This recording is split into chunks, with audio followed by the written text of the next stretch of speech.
Hey guys, to help run the forums, host the website, and travel, we've introduced a universal service fee for in-depth coverage, including this video.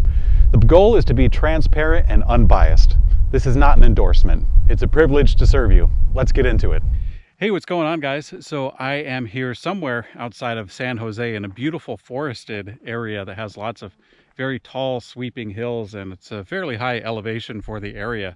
Not too many things higher than me, perhaps a hill way over yonder. But anyways, I'm on this fire road here checking out the Vintage Electric Rally. It's actually a really cool gravel bike, and I'm excited to tell you about all the details because it actually rounds up to be a pretty cool bike. Let's check it out.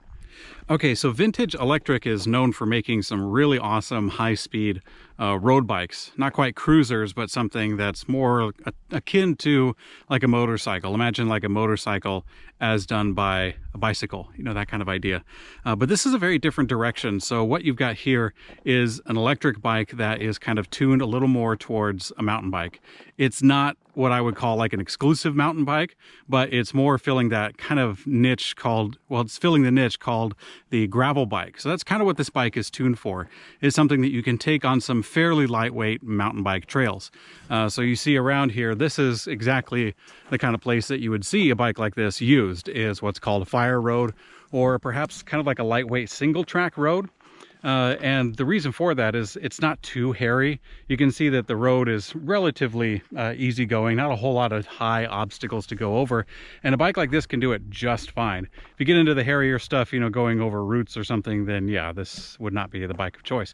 But you can still access a ton of new areas, such as this one with a bike like this. See some new vistas, some great new places, open up even new seasons perhaps. So that's kind of the idea of a gravel bike in general. And this is Vintage Electric Bike kind of conglomerating a few of the things that they've learned from their cafe bike, as well as from the Scrambler, a different electric bike that they've got. And yeah, this is the package that you get. So this has definitely the classic styling for the frame. You kind of have like the swooping top tube combination here, along with a straight down tube going into the battery pack right there. It kind of culminates in the weight being distributed in the middle for the battery and the controller, which is in there. But for the mechanical components, you have somewhat of a straightforward positioning, the way that the geometry sits. You could kind of sit back if you lower the seat post a little bit, and then you can kind of get more of an easygoing sort of ride. So you can kind of fine tune it a little bit depending on the position that you're in, you know, the riding area that you're in, the terrain. So yeah, with this bike, it does have some pretty cool features to it. So these are a 29x2 tire, 29 by 2.1. They have some knobbies on them. These are the Schwalbe Smart Sams, and they're pretty good. You know, I've been using them on these roads, and I felt very comfortable using these tires on the road. They do pretty well. You do have a Presta valve on here, which is kind of unique for the Vintage lineup. A lot of their bikes use a classic Schrader valve. And you have a double-walled aluminum wheel right here going into the 14-gauge spokes coming into the central hub. So this fork is a 40-millimeter travel. That's 40 millimeters of travel here for this MRP fork. It's a pretty strong fork. So in the center of the hub here, you do have a 15-millimeter QR adjustable lever pin, and I say it's an adjustable lever because there is this retention pin right here on the opposite side, so that you can actually get the lever aligned up where you want it. In most cases, you're going to want the lever to end up in that position to kind of parallel with the fork. We'll go ahead and squeeze that up a little bit.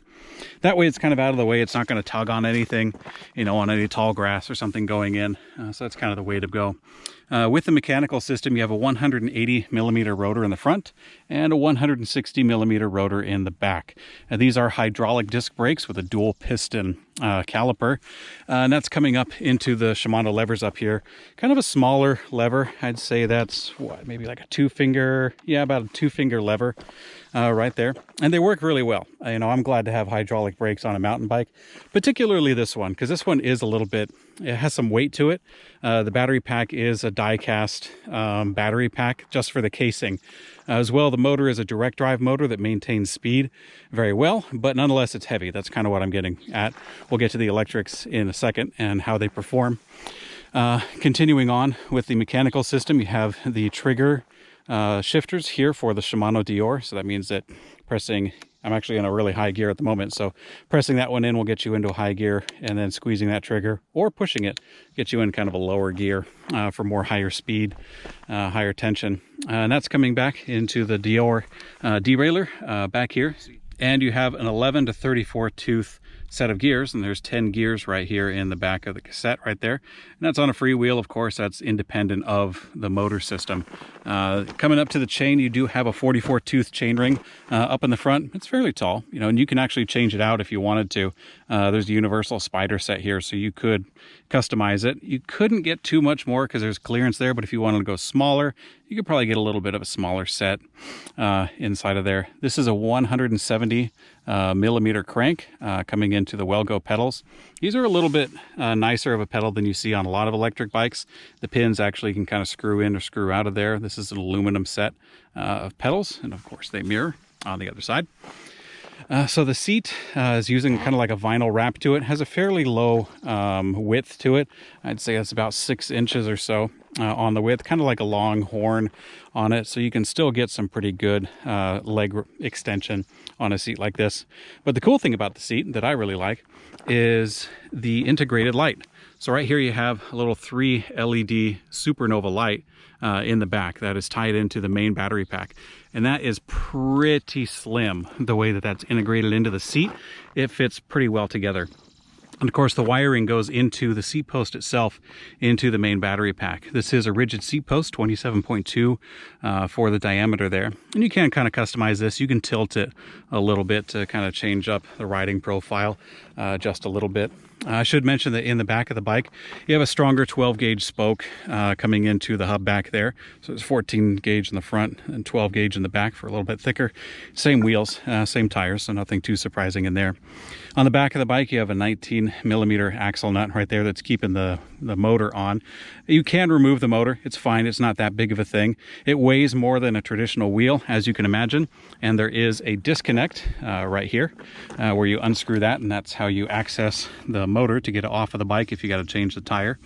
But it's not too tough. Any bike shop can handle it. So you have a little bit of a rise on the stem here that kind of brings up the handlebars just a tiny bit to kind of meet you a little bit. Kind of gives you a little bit better control over the bike, particularly with the wide handlebars. So these are a 760 millimeter wide handlebar, and they do that very intentionally because when you're on a trail such as this one here, you want to have your arms out. I know I'm kind of running out of arms, but you want to have your arms out so that you can kind of triangulate, if that makes sense, your riding position, so you can get a little bit better control over the bike.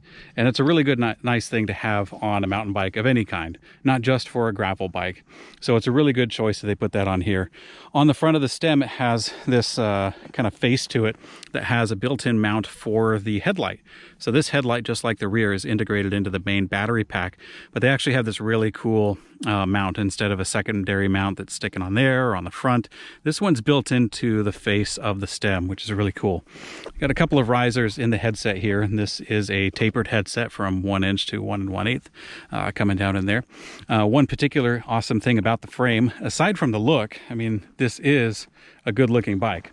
This bike has a matte black color with a gloss color accents. And that's done pretty nice. They have the logo right here with the electric vintage kind of logo right there on it, as well as some of the gloss for the battery pack coming on and off.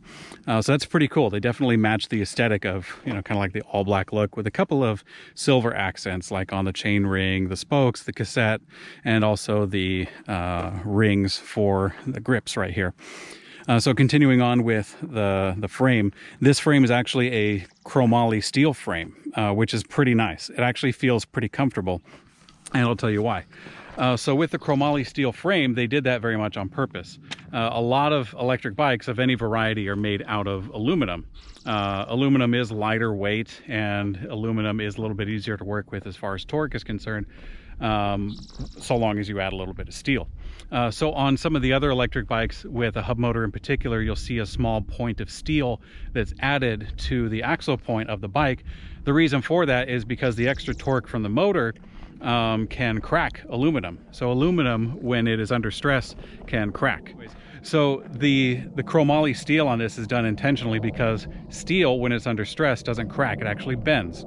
And that has very much a characteristic when you're riding the bike on the trail. The frame itself acts as a little bit of a buffer to absorb some of the rattling and rotation between the rider and the road, which is a pretty cool feature because the aluminum will kind of transmit all of that bouncing back to you, which necessitates a bigger shock, which necessitates maybe a rear suspension, maybe different kind of grips or something. But with the chromoly frame, it is a heavier bicycle. That's true, there's no way around that, but it absorbs all of the vibrations better. And that's a really intentional and really nice thing that they did on this. You'll notice that the front fork is actually fairly tiny and there is no suspension in the back. But despite that, it actually feels like a pretty comfortable ride out here on the trails. You know, I really have had a lot of fun with this, riding it around. And I kind of forget how long I'm out because it is such a comfortable ride. If, on the other hand, this were an aluminum bike, and especially if they had some other features to it, like if I were leaning a little bit more forward, then that would be pretty rough. You know, that's kind of a rough ride, and I have ridden bikes like that. This one is more comfortable, and they do that to kind of match the customer base of who's buying these bikes, and especially who is looking at the vintage electric bikes as well. So it's done very, very, very nice. I like it a lot. Let's go ahead and dive into the electric parts. So one last thing about the mechanical system that I want to talk about was these grips. These are kind of like the leather ring grips that are actually custom made for vintage electric. They're pretty nice. But the electric system is pretty cool. This is using a 48 volt 10.4 amp hour battery, lithium ion, that's down in here in the bottom of the bike frame. Which is pretty neat. It mounts in here with kind of like this little pin. So when you pull on this pin, that will release it. It's not a key in particular, it's just a pin to keep it on. And I'm told the best way to get it off is to stand over the front wheel like so. And let's see if I have enough hands to do this. To pull out this pin with the left hand, and then to pull up on this strap with the right hand, and then the battery will come off. We'll see if I can do this while holding a camera at the same time. I'll be a little bit of a trapeze artist here. Okay, we'll pull on the pin and pull up. There we go. Okay, so there's the battery pack. It's a little bit heavy based on the casing, but that's cool. And then putting it back in is a piece of cake, in which you get in the same position over the front tire, kind of come down over the railing here, align it up with the terminal, and kind of slide it back in. Okay, and there we go. That's how you get the battery back on. Let's go over using the display and the electric system operation. So up here on the top of the display, there is a power button. You press and hold that, and that will start up the system. Shows you some of the basic metrics here. The lights turn on automatically. That could be a result of this particular bike, which is the very first kind of production run that they have. But the bikes actually have a headlight and a tail light that's integrated into the display up here. So usually you press and hold the plus button, and then that will either turn on or off the headlights and the tail light. But other things that it tells you is the speed that you're traveling right here on the lower right in miles per hour. Your battery level, right now I'm 4 out of 5 bars. This is the pedal assist level. So this bike does have a torque-based pedal assist that I'll talk about in a bit. But you change that level with the up or down arrows that's down on the thumb area of the display. And that goes from 0 all the way up to level 5. And you can kind of scale that up or down depending on your needs. And that's the most of it. Pretty streamlined display. This bike does not include a throttle. Some of the other vintage electric bikes have a throttle on the right-hand side. This one is pedal assist only, which is good. It's 28 mile an hour pedal assist. So this is a class 3 electric bike, sometimes called a pedal-ec.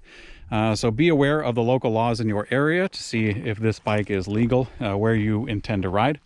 Some states have different requirements, but nonetheless, this is a class 3 electric bike and it doesn't exceed that. So it is still a legal bicycle in many places, but it has a torque-based pedal assist system that is built into the bottom bracket here, which is an integrated system. It doesn't have like a external set of parts that are hanging out or perhaps an internal set in the back area. Nope, it's all streamlined inside of that bottom bracket using a really nice pedal assist. And it feels good. It feels good here on the trails because when you put the torque into it, it kicks in. It really does.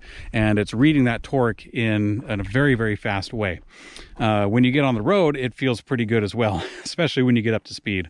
On a trail like this, I'm not really going terribly fast, especially uphill, but it's nice to have the extra power because then you can climb up, kind of a steeper hill or a small obstacle that's kind of in the way.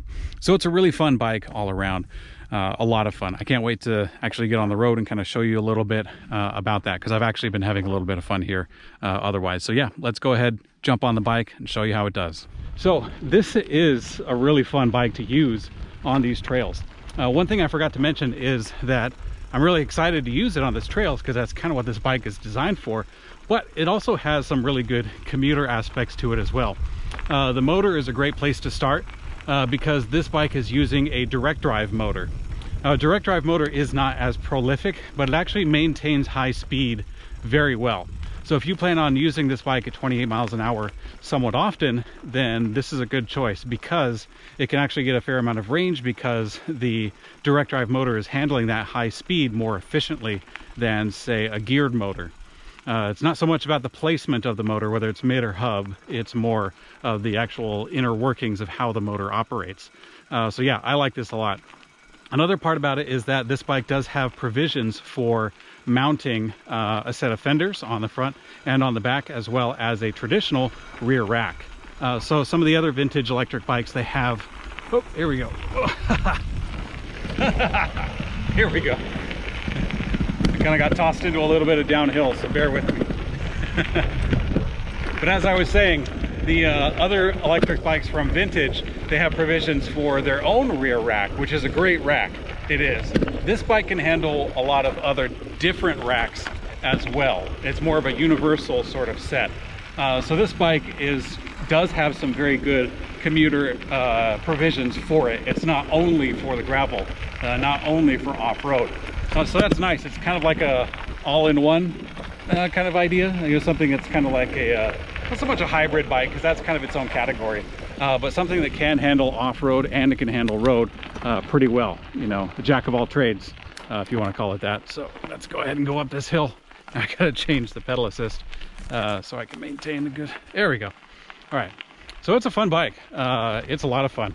I kind of focused on the off-road capabilities because it's really gorgeous out here and the bike is handling it just fine, doing really good at it. One last thing I wanted to talk about while we're on the bike is the weight. So vintage bicycles is very concerned about weight, but mostly for the riding feel. That's why their higher speed bikes go at a higher weight. This one is much lighter weight and it can handle the trails much better as a result. Because if you're on some big heavy bike trying to be nimble on some of these more technical trails, I mean, this isn't terribly technical, but if you were on, say, their Roadster, then that'd be a pretty heavy bike to try to take on these sort of trails. So I think it's a good choice that they chose the steel frame. The bike is a tiny bit heavier than other mountain bikes, but it's not that much, still enough that it can handle the trail really well. So yeah, I like it a lot. It's fun. One last thing to talk about concerning the speed is that this bike does not have the key the way that the other vintage electric bikes do. So if you're comparing this with other vintage electric bikes, this one goes 28 miles an hour right out of the gate. It's a class 3 electric bike. You don't need to get a special key to allow the bike to go at a faster rate. However, the other vintage electric bikes use that key to exceed 28 miles an hour, and they go up to about 35 or so, I think. So if you want to go really fast, then you'll definitely want to be on the road and you'll want to get a different vintage electric bike for that purpose than this one. So yeah, this is a great bike. Okay, so here we are on the Vintage Electric Rally. I've got the pedal assist cranked up to level 5, which caps out at 28 miles an hour. I doubt we're going to wind up going that fast on this gravel road, so you're kind of going to get the feel of the gravel coming up and kind of the intention that this bike is made for. So yeah, let's go ahead and let it rip and show you how it does.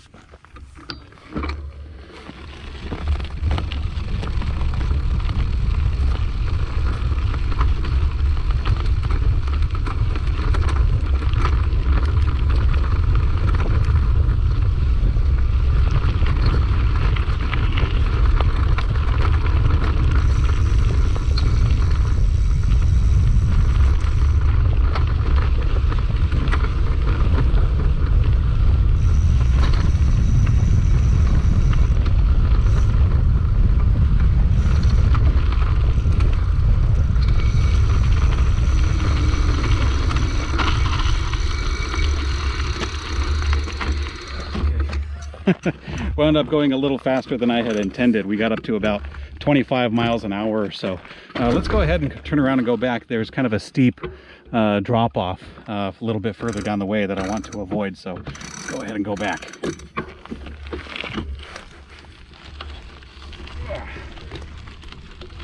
There we go. Get that pedal assist on.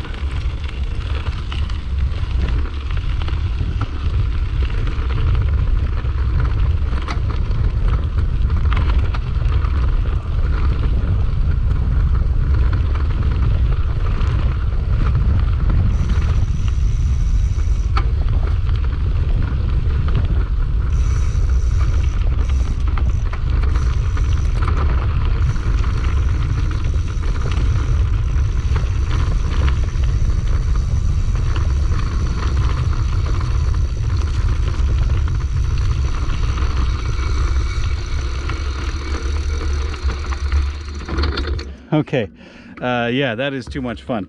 I wish I could do this forever, but the camera's kind of in the way of the pedaling, so I don't want to get into anything too hairy. But yeah, let's see if I can go into the handheld mode, and I'll show you a little bit more.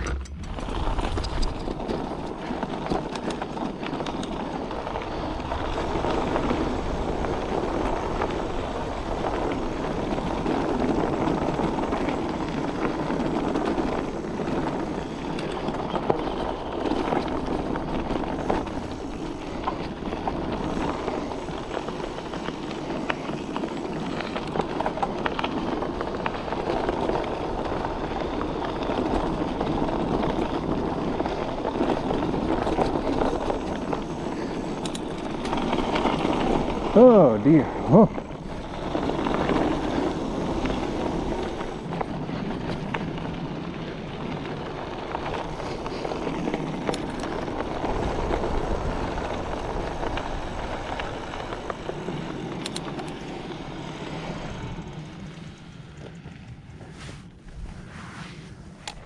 Okay guys, thanks for checking out the Vintage Electric Rally. It's a really fun bike for a lot of different purposes. So yeah, if you want to check out this bike with the full write-up and the full specifications, go to ElectricBikeReview.com. You can also go there and participate in the forums and kind of get active in the community if you want to ask a question about this or other electric bikes or just electric bikes in general. So yeah, thanks for watching guys. Ride safe.